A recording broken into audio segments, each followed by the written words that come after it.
Onajon siz bor ekansiz, baxtimiz hech so'nmasin.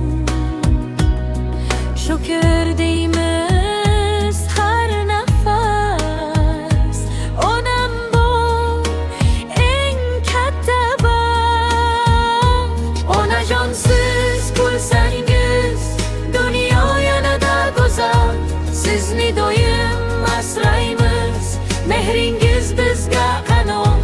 Qo'lingizdan olgan tarbiya yuragimda eng zo'r haga, har kun sizni qadrlayman.